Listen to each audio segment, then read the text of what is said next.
y, oh, ya llegué, y no sé qué, y de repente, bueno, cuéntame algo de ti, sí, y de repente, sí, soy madre soltera, así como que, what, bitch? ¿Eres madre soltera? Quita de what? ¿Eres madre soltera? Voy a hacer un truco de magia. ¡Adiós! Padre de los hijos que tengo aquí metidos en mi boquita acaba de subir video.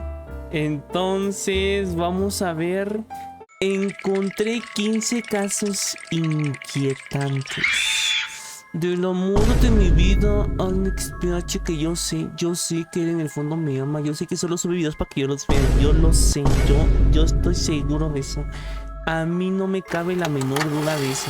Y nadie me va a hacer verlo. En este video vemos a un hombre con mal aspecto en una cama de hospital. La primera madre, no mames, vete a la verga, empezamos bien fuerte. Sácate la verga, Alex. No mames, espérate, cabrón. Primero di buenas tardes, no sé, di buenas tardes, amiguitos. ¿Cómo están? Semillitas, brositas. ¿Vamos a jugar Roblox? No sé, güey, a la verga. Primera vez que vi el video pensé que se trataba de alguna enfermedad o algo así. Pero la historia va más allá. No mames. En el video vemos a alguien sirviendo una taza de té. Y esto es porque hay un secreto que conecta a ambas piezas. Verán, el hombre al que vemos en la cama se llama Alexander Litvinenko. ¿Es real? Un exagente ruso.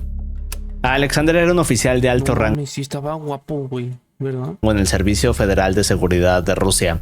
Pero hizo algo que cambió su vida. Al ser un agente de la FSB sabía cosas. Y un día comenzó a revelarlas. Denunció supuestas operaciones secretas del FSB, como crímenes y otras cosas que no debían saberse. Y aquí fue donde todo cambió para él. Ahora, luego de revelar lo que sabía, Alexander comenzó a ser perseguido. Sentía que en todo momento alguien estaba a punto de hacerle algo. Sabía que su vida corría peligro. Debido a esto huyó, y en el año 2000 llegó a refugiarse al Reino Unido. Durante los siguientes 6 años siguió publicando información. Todo apuntaba a personas poderosas del gobierno ruso, pero luego pasó algo inesperado. El 1 de noviembre del 2006 Alexander se enfermó. Ahora lo extraño no fue la enfermedad, sino la velocidad. Alexander se puso grave en unas cuantas horas. Fue hospitalizado, pero los doctores no sabían qué le estaba pasando. Durante horas le hicieron análisis, pruebas y todo lo que pudieron, pero no encontraban nada. Alexander siguió un par de horas más así. Y en una de las últimas pruebas que le hicieron descubrieron algo. Alexander fue envenenado con polonio 210. Verán, el polonio 210 es un material altamente radioactivo. Ahora, el cianuro es uno de los venenos más tóxicos del mundo, ¿cierto? Bien, pues el polonio 210 es 250 veces más tóxico que el cianuro. Por lo mismo, no es algo que se pueda conseguir en una farmacia o un lugar sencillo. En otras palabras, la única forma de obtenerlo es en una instalación nuclear. Y creo que eso es lo que cambia todo este caso. Es decir, todo apunta a que fue un crimen bien planeado y no fue por una persona común. Para muchos el caso apunta a que alguien con un gran poder quiso terminar con Alexander. Pero ¿cómo fue que lo lograron? Bueno, supuestamente el día en que Alexander se puso mal se reunió con 2 exagentes rusos llamados Lugovoy y Koptun. No sé si lo dije bien. Pero bueno, esto fue en el Hotel Millennium de Londres. Durante la reunión bebieron té. Así que supuestamente estos 2 agentes pusieron algo en la taza de Alexander sin que se diera cuenta. Y momentos después de la reunión comenzó a ponerse mal. Claro que no los han podido culpar, aunque la investigación del Reino Unido mencionó que este ataque fue aprobado por el presidente Putin. Pero jamás se hizo algo al respecto. Así que lo que vemos en este video nos deja pensando. Antes de continuar debo darle las gracias a Banco Plata. Y ya que los menciono... No, dame gracias a mí. Dame gracias a mí porque... siempre estoy aquí al borde del cañón, viéndote cómo tú así en este código QR. En este video vemos a 2 boxeadores en una pelea. Más adelante uno golpea al otro y lo noquea. Pero lo que pasa después para mí es uno de los momentos, o quizás el momento más oscuro del box. Tanto así que luego de esta pelea el boxeo cambió para siempre. Verán, en 1982 2 peleadores competían por el campeonato mundial de peso ligero. Eran Ray Mancini y Kim Duk-Koo, ambos con récords impresionantes. Kim contaba con 17 victorias, 1 derrota y un empate, mientras que Ray tenía 24 victorias y solo 1 derrota. Así que esta pelea definiría quién era el mejor. Solo que pasó algo que nadie vio venir. Ahora, Kim estaba dispuesto a convertirse en el campeón absoluto. Ay, qué bonito, se lo había tomado en serio y quería terminar con los debates de quién era el mejor. Así que el 12 de noviembre, un día antes del combate, Kim dijo que o moría su oponente o lo hacía él. No Esa mames. noche también escribió algo en su lámpara, una frase que decía matar o morir. Algo muy peculiar para un boxeador, pero al día siguiente ocurrió algo. En esta fecha el combate fue brutal. Los dos boxeadores Sácate comenzaron la parejos. ñonga, güey. Los La rounds verdad, pasaban el y ano, güey. Rey incluso llegó a pensar en rendirse. Pero conforme todo avanzó, Rey empezó a dominar la pelea. Ahora en los últimos rounds logró conectar más golpes que Kim. No mames, ¿vi Hasta su que en cara? el 14 Rey noqueó a Kim a los 19 segundos de haber iniciado. Oh, Kim cayó al suelo. oh, la Intentó madre, levantarse, güey. pero colapsó frente Yo estaba bien verguiadísimo, güey. a todos. Segundos después el combate terminó, solo que Kim entró en coma. No mames. Los médicos lo intentaron salvar. Por 5 días lo mantuvieron estable, pero desgraciadamente falleció. No Y creo que mames. esto es lo más perturbador del caso, porque si volvemos al día anterior, a aquella frase que Kim escribió en la lámpara, todo terminó tal y como él lo dijo, solo que fue del lado equivocado. No mames. Como dije, el suceso cambió para siempre al box. De hecho, luego de esto, los rounds de campeonato se redujeron de 15 a 12. Todo esto para proteger a los boxeadores. No me ames. En 2009, un hombre ruso de 28 años llamado feo. Artyom Sidorkin comenzó a sentir un fuerte dolor en el pecho. Al principio intentó ignorarlo, pero pronto Me caga ver esas historias porque dicen, empiezo a sentir un fuerte dolor en el pecho y mi pecho empieza a doler. Y digo, puta.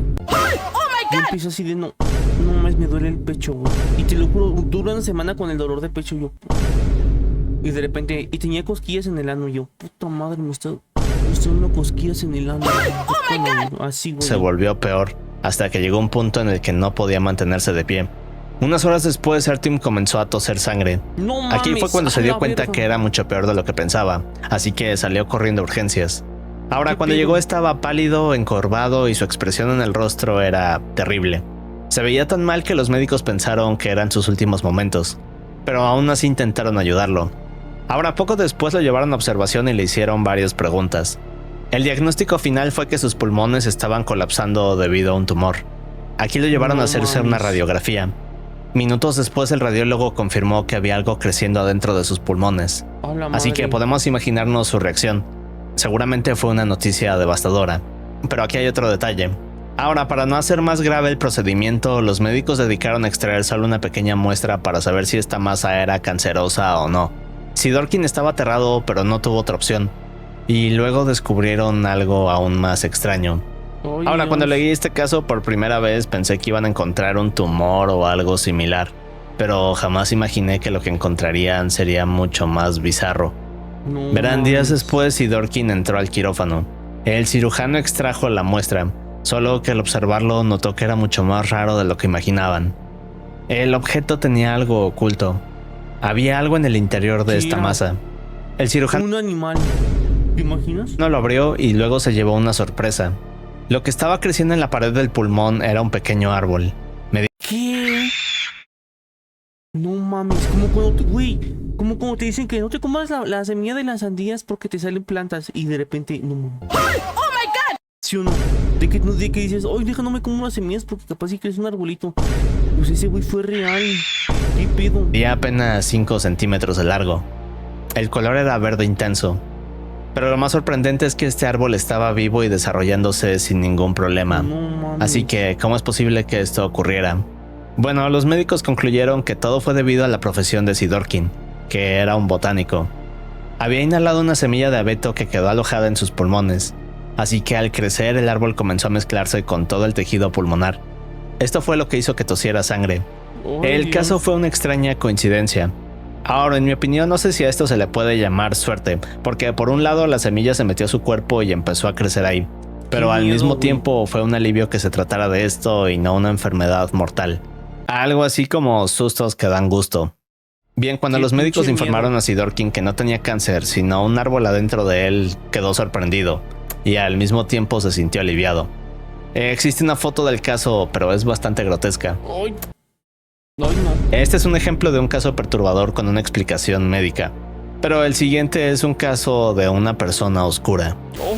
Pauline O sea, yo, pero a ver, no estoy tan oscuro. O sea, sí soy un cafecito blanco como... Dakin era una chica que siempre había pensado que había algo raro con su familia. Solo que a diferencia de muchos casos descubrió que no estaba equivocada, pero lo que encontró fue más extraño de lo que imaginaba. Ahora, en 1970, cuando Pauline tenía 5 años, sus padres se separaron. Esta no fue una sorpresa. Su padre Warren era un alcohólico y además era violento. Pero después de la separación, Pauline notó algo extraño en su madre Ruth. Vivía con una ansiedad constante que no podía explicar. Con el tiempo, esta ansiedad se convirtió en paranoia. Cada vez era más difícil de ignorar, pero luego llegaron otros cambios. Verán, cuando Pauline tenía 9 años, su madre le dijo que irían de vacaciones a Winnipeg, a más de 1600 kilómetros de distancia. Luego preparó la camioneta y condujeron sin parar. Solo que al llegar, Ruth les dijo a Pauline y su hermano que jamás volverían a Vancouver. Cuando escucharon esto, preguntaron por su padre, pero Ruth solo les dijo que así tenía que ser, y que cuando fueran adultos les explicaría todo. Ahora, Pauline y su hermano no entendían nada. Estaban tristes, pero hicieron caso y empezaron una nueva vida. 4 años después, Pauline estaba adaptada a Winnipeg. Lo veía como su nuevo hogar, pero su madre les ordenó mudarse de nuevo. Esta vez se fueron a New Brunswick, al extremo oeste de Canadá. Pero además, Ruth les hizo jurar que no le dirían a nadie. La familia permaneció en Brunswick varios años, pero la ansiedad y paranoia de Ruth solo empeoraban. Y en 1988 algo cambió. Pauline, que ahora tenía 23 años y vivía con su novio, ya trabajaba como reportera en un periódico local. Pero un día su madre la llamó. Le dijo que debían verse en un motel, que por fin le revelaría todo. Era algo que Pauline llevaba esperando años. Más tarde, Pauline encontró a su madre afuera del motel. Estaba caminando nerviosa. Se acercó a saludarla, pero antes de poder hablar, su madre le puso el dedo en los labios y solo le hizo una seña. Luego le pasó un sobre a sus manos. Este decía: no digas nada. No mames. También decía que sus joyas estaban intervenidas y que le explicaría adentro. Pauline se quedó en silencio y ambas entraron a la habitación. Lo primero que Pauline vio aquí fue a Stan Sears, el reverendo de su iglesia en Vancouver. Su madre le confesó que se habían ¿Sears como la tienda? enamorado y que tenían una relación secreta desde hace muchos años atrás. Pero eso no fue nada comparado con lo que dijo después. Y este es el punto que me sorprendió acerca de esta historia. Verán, su madre le explicó que las mudanzas tenían una razón. El padre de Pauline Warren era un mafioso. No mames. Era un miembro de alto rango de esta mafia en Vancouver. Tras la separación, la mafia pensó que Ruth sabía demasiado, así que habían puesto un precio a su cabeza. No mames. Stan también tenía una orden. La mafia sabía de su relación con Ruth. Ambos pensaron que lo mejor sería no ir con la policía. Es decir, sabían lo que pasaba con las personas que los delataban. Así que pensaron que lo mejor sería ocultarse. Y aquí es cuando Pauline recordó que durante varios años Stan los había visitado. Pero esto iba más allá. En realidad, Stan se movía con ellos a las distintas ciudades intentando escapar. Los tres pasaron horas en la habitación. Pauline hizo todo tipo de preguntas. Descubrió que cada vez que llegaban de la escuela y encontraba a su madre vaciando el refrigerador o haciendo otro tipo de cosas extrañas sin explicación, era porque habían intentado envenenarlas. No Y los mames. 6 cambios de escuela a través de la ciudad fueron porque la mafia descubría dónde estudiaba. Pero Sácate aún la falta ñonga. lo peor. Cuando terminaron de platicar, Pauline preguntó cómo mantenerse a salvo. Su madre le explicó que ya estaban dentro de un programa especial de protección. Le dijo que los agentes encubiertos los seguían para mantenerlos a salvo. Luego Stan le entregó una radio. Le dijo que solo lo usara en situaciones de emergencia. Ahora, Pauline preguntó por su padre, pero Ruth respondió que no estaba en la cárcel, sino que estaba en el mismo programa de protección.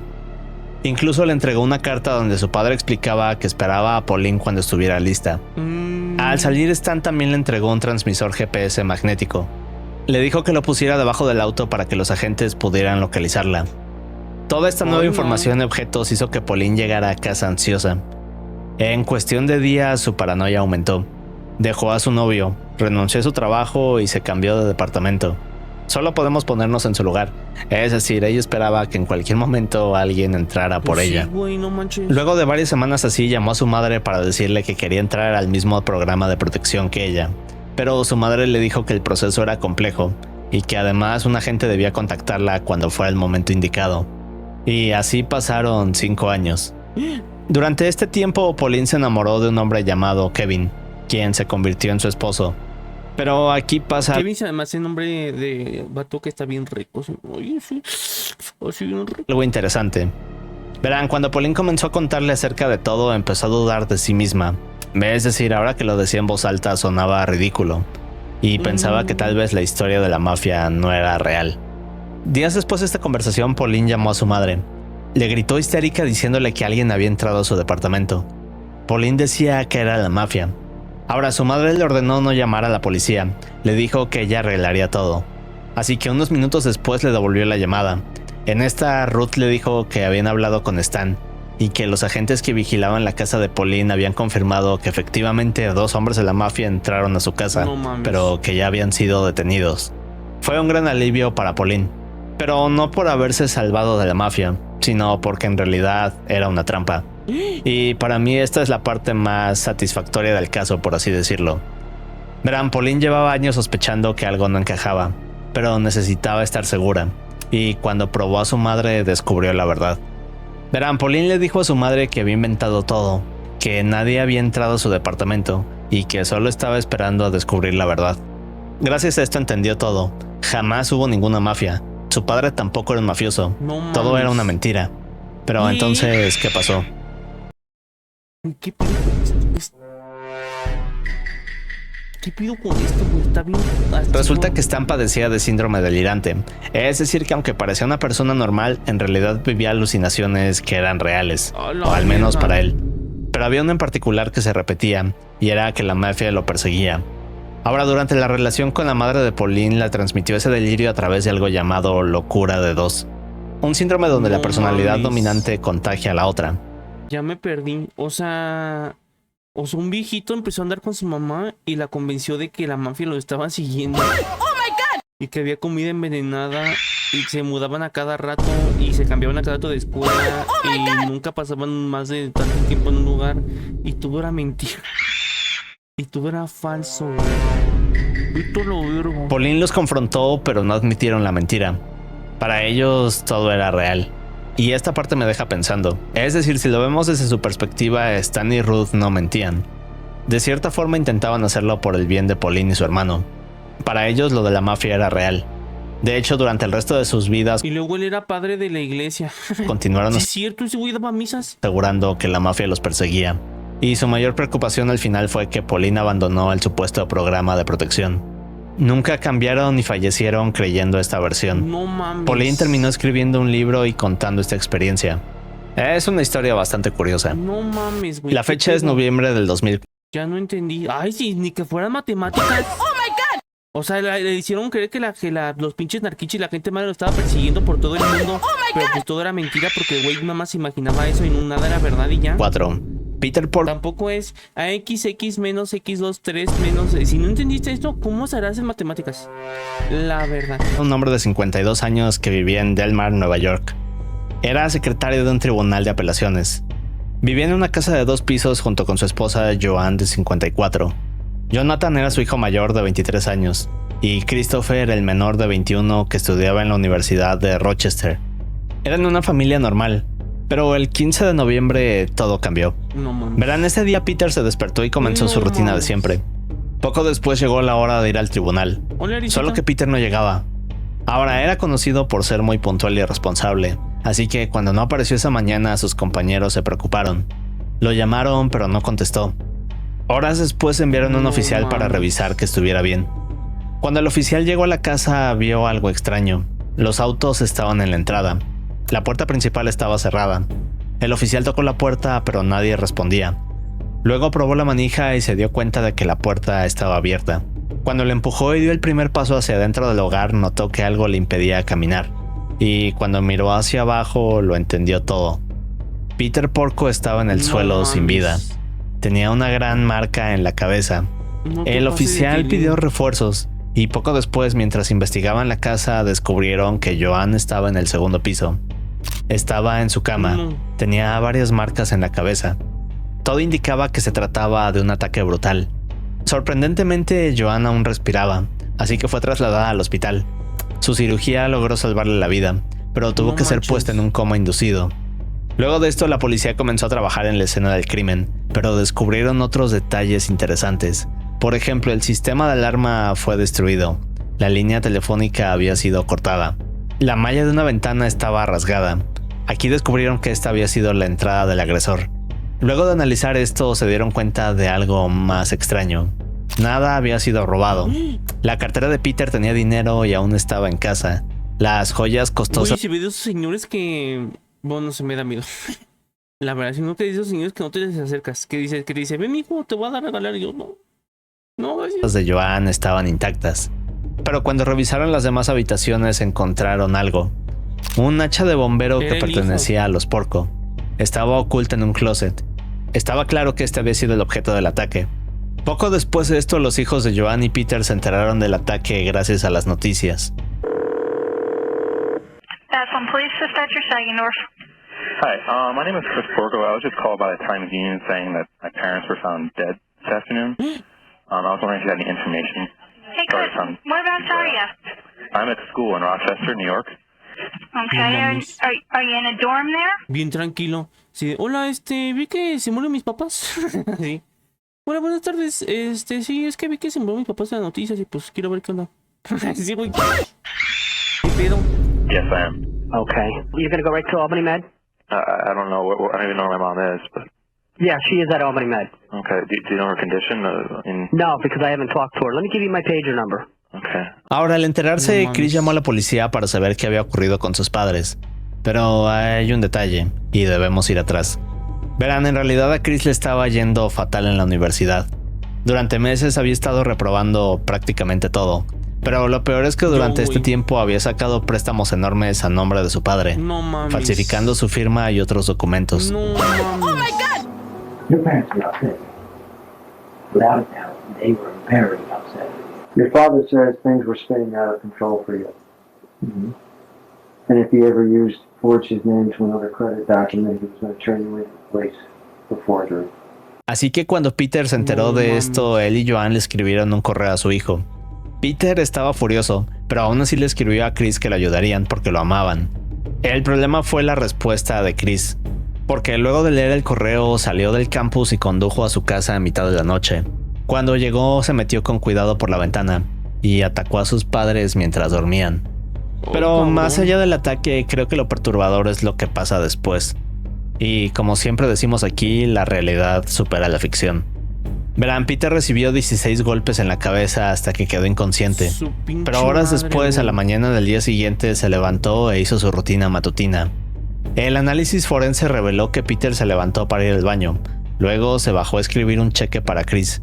Y hasta intentó preparar su almuerzo. Todo esto en una especie de piloto automático. Cuando terminó, se preparó para irse a trabajar. Y justo cuando estaba en la entrada de su casa, cayó y falleció. A la Debido al daño en su bicha, güey. cerebro, fue incapaz de procesar lo que había ocurrido. ¿Qué pedo? Tampoco se dio cuenta de su estado grave. Para él todo se trataba de su rutina matutina. No mames. Y este detalle es lo más difícil de procesar. Es decir, Peter estaba escribiendo un cheque para Chris esa mañana. Ayudarlo era una de sus mayores preocupaciones, incluso cuando horas antes su propio hijo intentaba acabar con él. Ay, Pero no termina aquí. Verán, Joan pudo sobrevivir. Cuando salió del coma dijo no recordar el ataque, aunque en un momento del hospital había señalado a Chris como el agresor. Poco después juntó $250,000 para pagar la fianza de su hijo. No Lo dejó mames. vivir con ella durante todo el juicio. No mames. E incluso entraron juntos al juzgado tomados de la mano O sea, bueno, es que a ver, no sé. Bueno, es que no sé. en cada audiencia. No, no sé. Chris fue declarado culpable y sentenciado a 50 años de prisión sin posibilidad de libertad condicional. Se dice que Joan todavía le habla por teléfono y lo visita regularmente en prisión. Es un caso verdaderamente No extraño. mames. A la vera, pues que su hijo, güey. Es como cuando tienes un cachorrito y el cachorrito te muerde y te lastima muy feo y dices, ay, me dolió, pero está bien, no te preocupes, yo te quiero mucho, te amo. Así, güey, a lo mejor así dice, pues sí, mi hijo me mató a mi marido y casi me mata a mí, pero estoy chiquito. O no sé, güey. No sé, güey, qué fuerte. Qué fuerte las bichis. Ay. Ay, tengo miedo, se puso todo oscuro y no veo nada. Y estoy imaginando voces que me dicen que quieren que me saque el... Oye, ¿qué pasó? En 1980... Oye, esa pinche pausota. Esa pinche pausota, yo no le dije, esa pinche pausota negra así como para que te pongas a reflexionar de... ¿Qué estoy haciendo con mi vida, güey? Ya son las 3 de la mañana, estoy viendo un pinche video a la verga. Debo estar dormido, intentando dormir bien, aunque sea eso, hacer bien dormir, pero ni eso puedo hacer bien. Ni dormir puedo bien, ni cagar puedo bien, porque por más que cago y me limpio, sale y siga saliendo el papel manchado. Ni cagarnos de mí, pero entonces ¿qué hago? Vienes a vida y te pones a llorar, güey, y luego empiezas a meterte a Facebook y a Instagram a ver cómo le va a tus compañeros de la escuela, empiezas a ver que todos tienen carros, ya se casaron, están de viaje por todo el mundo, güey, y tú en tu pinche casa a las 3 de la mañana nada más viendo cómo le va bien a todos y tú ahí valiendo verga. Ay, ¿qué pasó? 84, Karl Suchek estaba a punto de dar un gran paso. Verán, Karl era un gran acróbata que buscaba ser uno de los más grandes, así que tuvo una idea: fabricar un objeto en el cual pudiera meterse para caer desde una gran altura. Meses después, Y ver cómo ellos sí hablan bien. ¿A poco yo no hablo bien? Yo tengo problemas en el habla, ¿verdad? construyó este gran barril rojo, y poco después hizo su primera prueba en las cataratas del Niágara. El barril rojo cayó a gran altura y Karl salió ileso. A pesar de que fue multado, Karl logró... Hablas bien mal. Ya me voy a ir a checar. Voy a poner ese de que dicen que te pongas un lápiz. Así te pongas un lápiz. Ahí voy a hablar así. Voy a poner un lápiz. Y voy a hablar así porque dicen que así me puedo hablar así. Todo el directo voy a hablar así con un lápiz en la boca. ganar más fama y dinero. Y esto nos lleva a 1985. El 19 de enero, Karl convenció a una compañía de financiar un truco. Esta vez el barril sería arrojado desde el techo a unos 55 metros de altura, sobre un tanque de agua a unos 4 metros de diámetro. El truco era tan peligroso que incluso Evel Knievel, otro acróbata que hacía el Evel mismo Knievel. tipo de hazañas, le advirtió Evel a Karl Knievel. que no lo hiciera. Pero aún así, Karl no escuchó y siguió adelante. Ay, creo que ese caso sí lo vimos una vez. Apenas unos segundos después de que el barril llega hasta lo más alto, hubo un error de cálculo. Ahora, cuando el barril subió, comenzó a dar vueltas sobre los cables donde estaba enganchado. Hablas peor. La idea era que quien controlara el dispositivo debía esperar a que el barril dejara de girar y luego soltarlo. Pero en vez de eso, el barril fue liberado apenas unos segundos luego de llegar hasta lo más alto. No Mientras mames. caía, giró fuera de control y golpeó el borde del tanque. No El mames, impacto fue cabrón. brutal. Y una hora después, Karl falleció. No Lo más mames. triste es que nadie en el estadio se dio cuenta de la gravedad de lo que había ocurrido. Entrevistaron a personas después del evento y todos pensaban que aún estaba vivo. No mames. ¿Conocen los Pocky? Esos palitos de galleta Ay, cubiertos. sí, con los que te pones un lado de una boca tú y luego de otro a tu compa y luego se acercan y hasta que se dan un beso empiezan y luego se empiezan a quitar la ropa y luego Con chocolate. Bueno, son hechos por Glyco, una de las compañías de alimentos más grandes de Japón. Pero detrás de este dulce inocente hay una historia oscura. Verán, en 1984 alguien secuestró al presidente de Glyco. cabrón. La noche del 18 de marzo de 1984, varios hombres enmascarados entraron a la casa de Katsuhisa Saki en Osaka. Lo sacaron de la bañera, ataron a toda su familia y luego se lo llevaron a un almacén. Ahí lo amarraron en un poste. Poco después, un ejecutivo de Glyco recibió una llamada dirigiéndolo a una cabina telefónica, No mames. donde había una nota de rescate. 1.000 millones de yenes a cambio de tener a su presidente de vuelta. La policía comenzó una investigación, pero días después Sasaki logró escapar. Y aquí es cuando todo se vuelve extraño. Ahora, la policía no logró descubrir quién estaba detrás del secuestro. Entonces comenzaron a recibir cartas de alguien que se hacía llamar el monstruo con 21 caras. Ahora. La primera carta se burlaba de la policía. Los llamaba inútiles, los acusaba de robar impuestos, les daba pistas sobre cómo resolver el crimen. Por ejemplo, les dieron el color del auto en el que secuestraron a Saki. Y además dejaron otros detalles que solo los secuestradores podrían saber. Pero esto fue solo el comienzo. Verán, el monstruo con 21 caras comenzó a enviar cartas a la prensa, noticieros y otras compañías de alimentos. También provocaron incendios en instalaciones de Glyco. Amenazaron a otras empresas y luego enviaron una carta a Morinaga, otra compañía de dulces. La carta confesaba que habían colocado 20 cajas de dulces con cianuro en estantes de tiendas a lo largo de todo Japón. La policía pudo encontrarlas todas, pero aquí está lo extraño. Las cajas tenían estas etiquetas grandes que decían contener cianuro y que no debían ser consumidos. Así que quizás el monstruo de 21 caras no quería hacerle daño a nadie. Pero aún así había pánico en Japón. Ahora, la única pista al día de hoy son grabaciones de un hombre en Osaka colocando dulces con cianuro en los estantes. Pero este hombre jamás ha sido identificado. Además de que solo podría ser uno de varios culpables. La campaña de acoso continuó hasta 1985. Había cartas extrañas y amenazantes a departamentos de policía, compañías de alimentos y medios de comunicación. Pero luego ocurrió algo peor. El jefe de policía Shoshi Yamamoto fue relevado de su posición debido a que no pudo resolver el caso. Pobrecito, y horas güey. después se quitó la vida. No mames. Dicen que fue por la vergüenza de no haber podido capturar al grupo. Vete a la 5 días mierda, después, güey. el monstruo con 21 caras regresó y envió su última carta. En ella se burlaba de la muerte de Shoji. No, También decían güey. que habían terminado de acosar a compañías de alimentos y finalmente se despidieron diciendo que dejarían de jugar con la policía. Desde entonces nadie sabe quién era el monstruo con 21 caras. Vete a la ñonga. En los años 60, Estados Unidos y la Unión Soviética competían por dominar. Y así existieron los Pokis. Y después el monstruo de 21 caras le dio un Poki al Bakugo. Los 3 pilotos estaban ansiosos por darle la victoria a su país. Sin embargo, no imaginaban que este sería su último vuelo espacial. El No 27 de mames. enero de 1967 era un día como cualquier otro, Güey, pero estaba a no. punto de convertirse en uno de los momentos más oscuros de la Güey, NASA. no. Durante esta prueba, Gus, Edward y Roger entraron al módulo de comando, una sección donde los astronautas se sientan durante el vuelo y que contiene una gran cantidad de oxígeno. Ahora, podríamos pensar que esto es algo bueno, ¿cierto? Bien, en este No. caso, no tanto. Verán, de las 400,000 personas trabajando en el proyecto, hubo muchas que advirtieron sobre los riesgos de tener tanto oxígeno aquí. Pero las personas a cargo del proyecto decidieron que esta era la mejor opción. El problema es que nadie se aseguró de revisar bien el módulo. Un error muy grave, porque de haberlo hecho se hubieran dado cuenta que había cables defectuosos. Durante la prueba hubo un cortocircuito que causó una chispa. Así que combinando esto con la gran cantidad de oxígeno en el interior, ocasionó un incendio terrible. No. Pero lo peor fue cuando la tripulación se dio cuenta de lo que estaba sucediendo. O mejor dicho, cuando se dieron cuenta que estos serían sus últimos momentos No con vida. mames. No mames.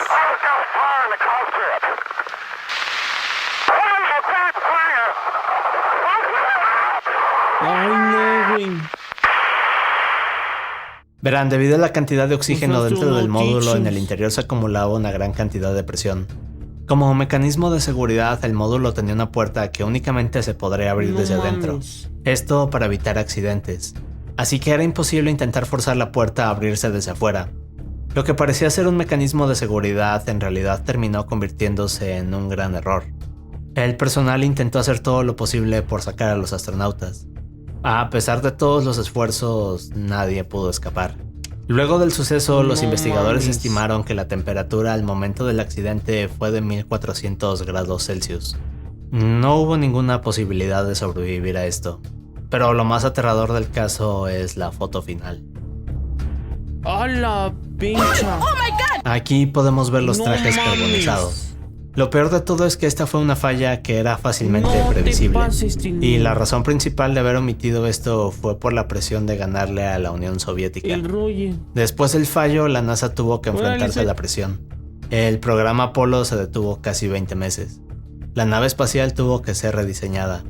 Ahora, mucha gente dice que Gus, Edward y Roger perdieron sus vidas por el bien del país. Pero realmente esto no fue un accidente, sino una consecuencia del ego detrás de todo el proyecto. Vete a la ñonga, güey. En julio de 1974, Pobre una Roger. niña de 12 años caminaba por las dunas Royce Point en Princetown, Massachusetts. De pronto, su perro se adelantó olfateando algo entre la arena. La niña lo siguió, y lo que encontró ahí fue un cuerpo. Estaba Ay. envuelto en una toalla blanca. Este se encontraba en estado de descomposición avanzada. Qué puto asco. También mostraba señales de violencia extrema. Pero además, quien hizo esto se aseguró de deshacerse de todas las partes que pudieran confirmar la identidad de esta persona. No mames. Así que esto demostraba que había un plan elaborado. Durante casi 50 años fue un caso sin resolver, conocido como la Dama de las Dunas, uno de los misterios más antiguos de Massachusetts. Ahora, aquí surgieron varias pistas, pero todas llevaban a callejones sin salida.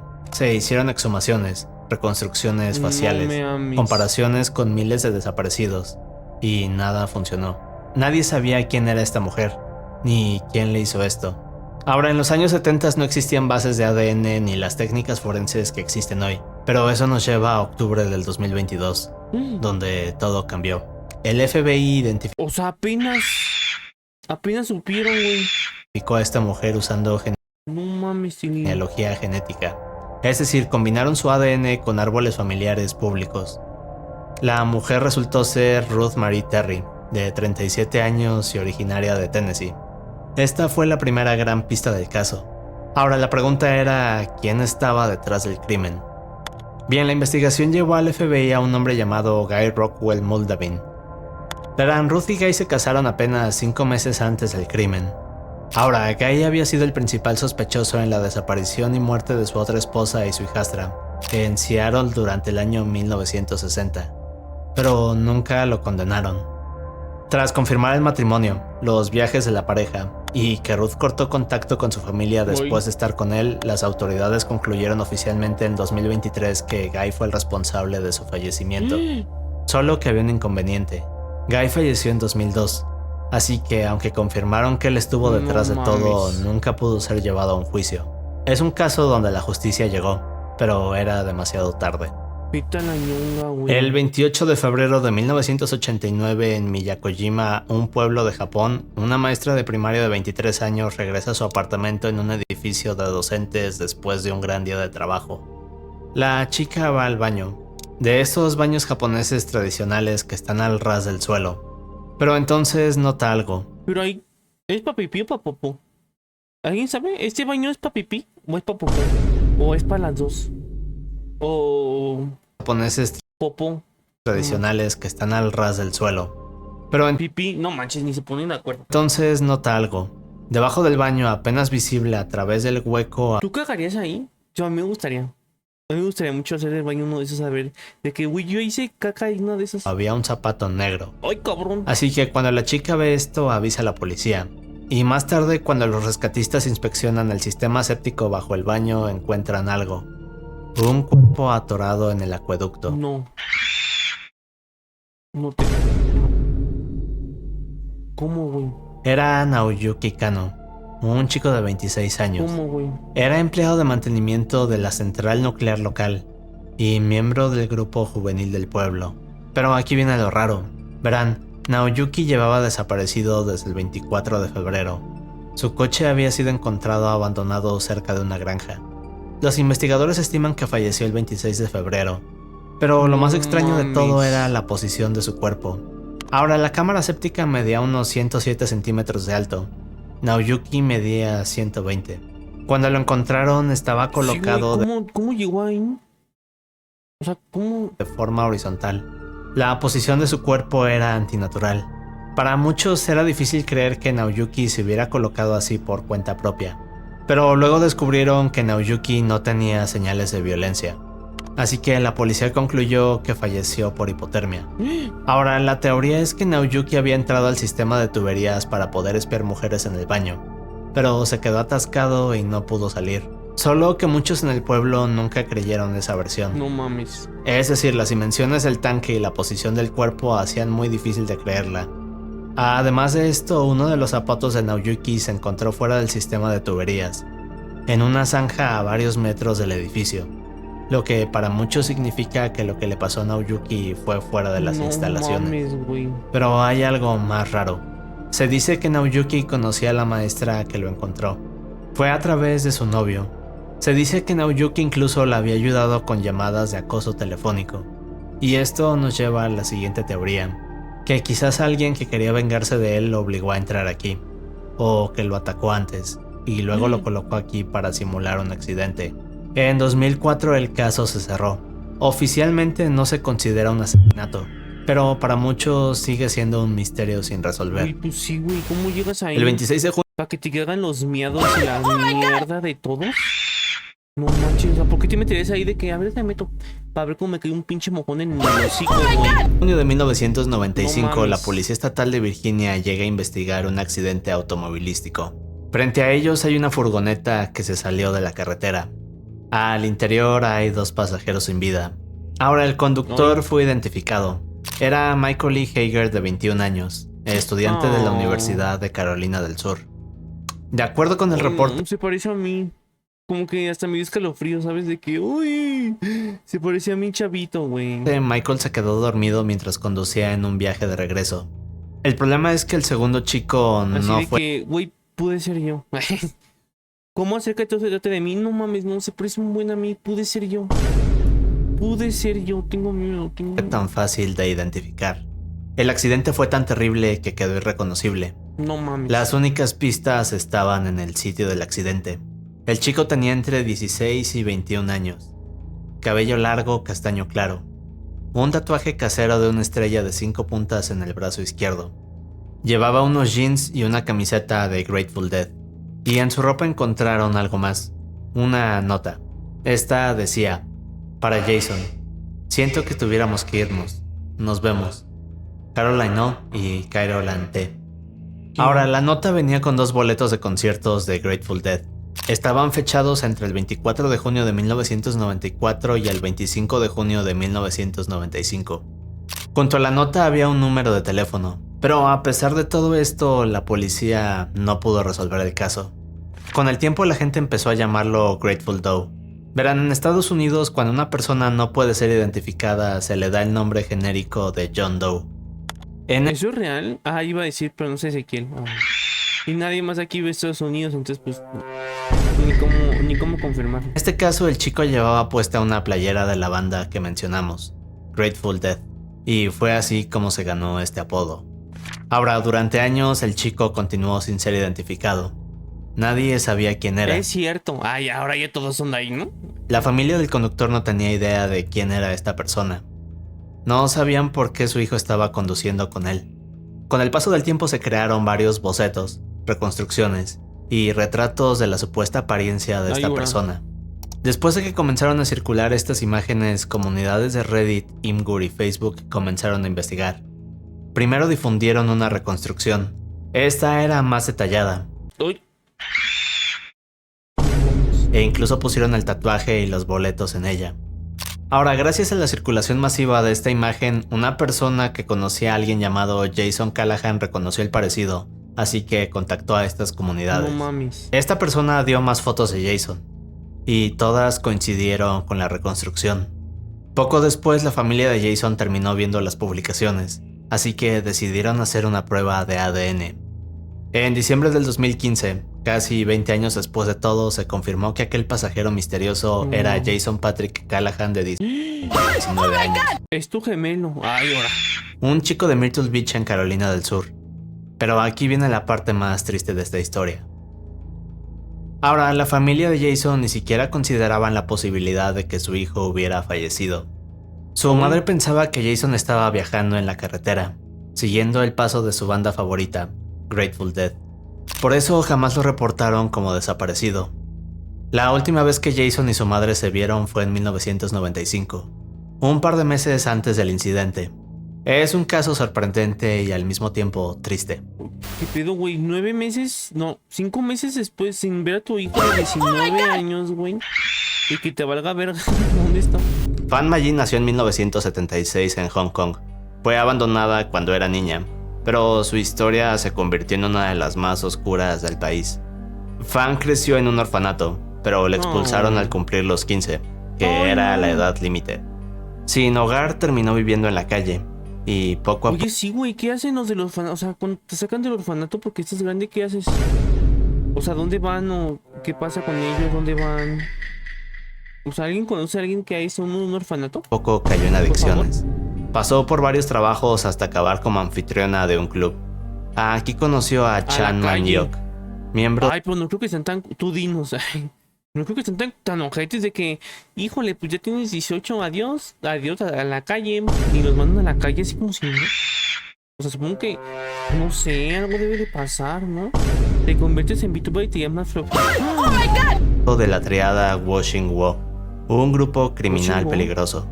Verán, entre 1997 y el 99, Fan le robó $4,000 a Chan. Un gran error. Ahora, cuando Chan se dio cuenta, obligó a Fan a pagarle todo, pero esta no pudo hacerlo. Solo le devolvió una parte del dinero. Así que Chan decidió darle una lección. En marzo de 1999, Chan junto con 2 hombres y una chica de 14 años se llevaron a Fan para encerrarla en un departamento. Chan le dijo que la mantendría cautiva hasta que pagara la deuda, pero eso solo era una excusa. Verán, Fan estuvo un mes cautiva, y lo que ocurrió en este departamento fue brutal. Fue tan terrible que perdió la capacidad de caminar, y poco después falleció. Luego de esto, sus agresores no sabían qué hacer con ella, así que su idea fue deshacerse de toda evidencia. Para esto desmembraron el cuerpo, y hirvieron los restos, y finalmente cosieron su cabeza dentro de una Ay, ya me acuerdo cuál es, güey, sí. muñeca de Hello Kitty grande. Ahorita Un lo par de veo, meses después, güey. en mayo de 1999, Ah Fong, la chica que participó en el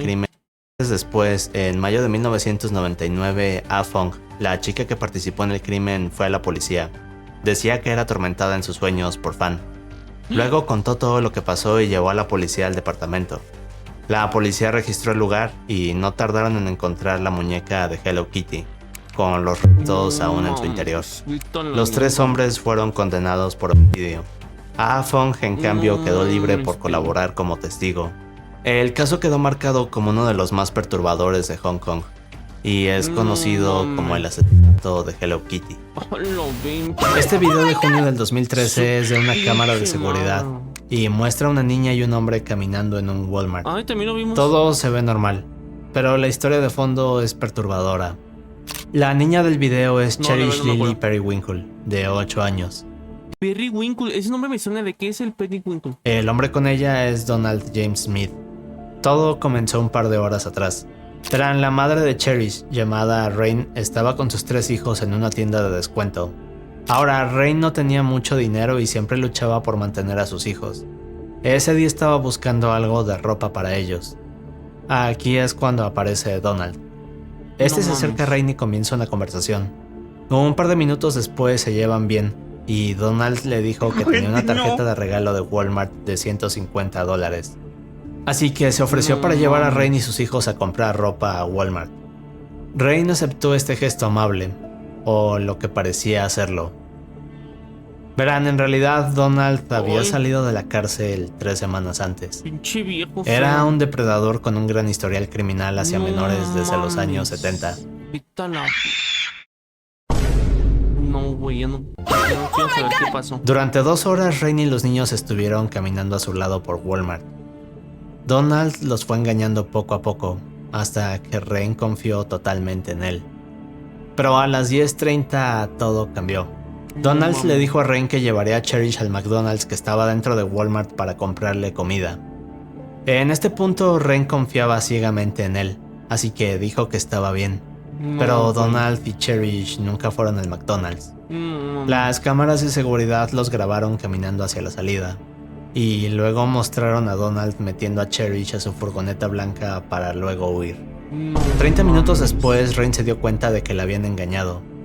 Llamó a la policía, y 4 horas después emitió una alerta Amber, pero era muy tarde.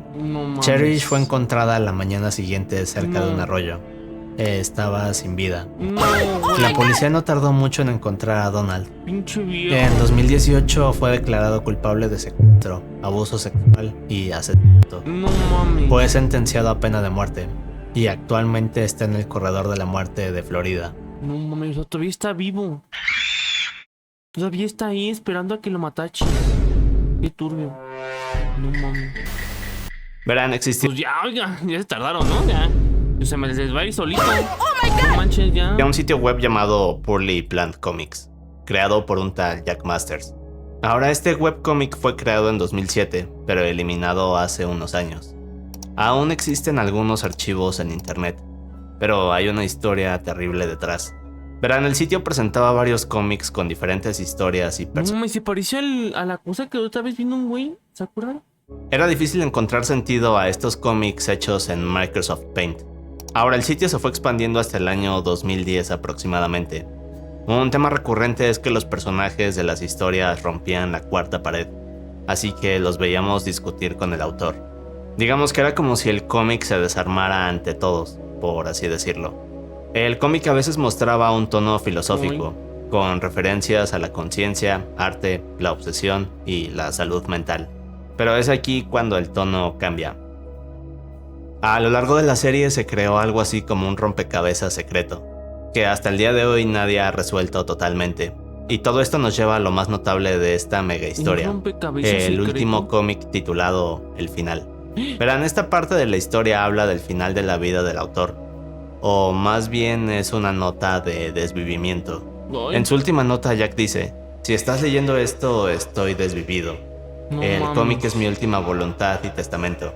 Postdata, si quieres saber por qué me desviví, la historia está aquí, aunque es larga. El problema es que el documento que Jack dejó es difícil de entender. Es largo y difuso. Consiste en una colección de correos electrónicos y notas donde habla de sus obsesiones y conflictos con otros creadores. Y aquí empezamos a darnos una idea de su obsesión. Verán, Jack quería crear uno de los mejores webcomics, pero constantemente se obsesionaba con otros creadores con ideas similares. Para Jack, todo aquel que hiciera algo similar a lo suyo le estaba robando. Esto fue escalando al punto donde imaginaba conspiraciones en su contra. Comenzó a volverse paranoico, y cuando no pudo más, colapsó. Al inicio muchos pensaron que esto podría ser una historia falsa, pero luego ocurrió algo. Alguien descubrió un obituario en Madison, Wisconsin.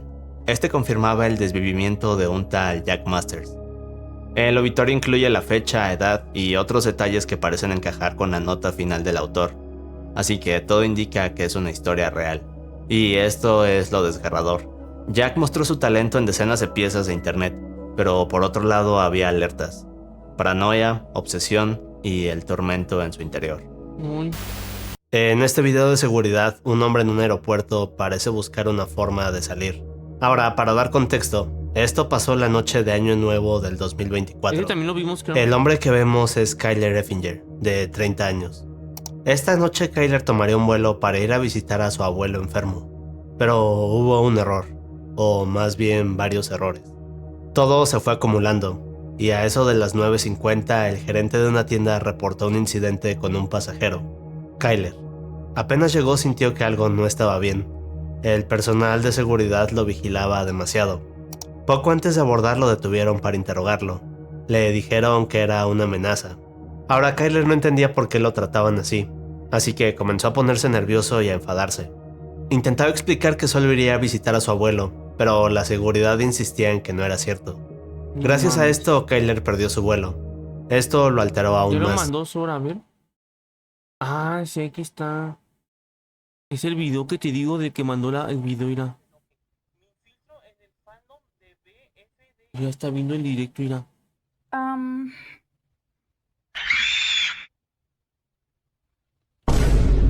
Mira, no era ese, ¿no, verdad? Yo tampoco. ¿Qué pedo? Qué miedo, me dio miedo, güey, vi. ¿Cómo tiene su cuarto, irá? ¿Y quién sabe qué es eso? Nadie sabe qué es eso, ¿verdad? Nadie sabe qué es eso, güey. No mames, ¿qué es eso? No sé. No sé. La verdad no sé. La verdad, ahí sí yo no sé. Este güey no estaba bien fundado, este de azul. Este de azul lo fundaron por Pedichis. Porque andaba viendo. Ah, es que andaba viendo un video de eso. Ah, ya me acuerdo. No mames, qué fuerza. Así que llamó a su padre. Y cuando su padre lo escuchó al teléfono, supo que algo iba muy mal. Verán, Kyler tenía trastorno bipolar. Llevaba una década lidiando con esto. La familia sabía reconocer las crisis de Kyler. Se ponía irritable, nervioso y acelerado. Es el número 2. Así que cuando su padre lo escuchó al teléfono, supo que Kyler estaba entrando en una de estas crisis. Pero luego vino lo más inquietante. Las cámaras del lugar mostraron a Kyler intentando abrir puertas y ventanas. Luego lo vemos bajar por unas escaleras, hasta que finalmente encuentra una salida. Ahora la seguridad lo estaba persiguiendo, pero cuando cruzaron la puerta de salida que Kyler había usado, ya no estaba. Solo encontraron su ropa y zapatos. No mames. Poco después, a eso de las 10:10, un piloto avisó que había visto a alguien cerca de una plataforma. La hora del día. Aquí es cuando comienzan a revisar las cámaras de seguridad y descubren algo. Un video donde se ve a Kyler corriendo por la pista, directo hacia un avión en movimiento. No mames, lo mataste. Esto es lo último que alguien vio de él. Poco después revisaron el avión, pero era tarde. Kyler se había metido al motor del avión y jamás tuvo oportunidad de sobrevivir. Viste la ñunga, güey. Nadie alcanzó a detenerlo antes de que fuera tarde.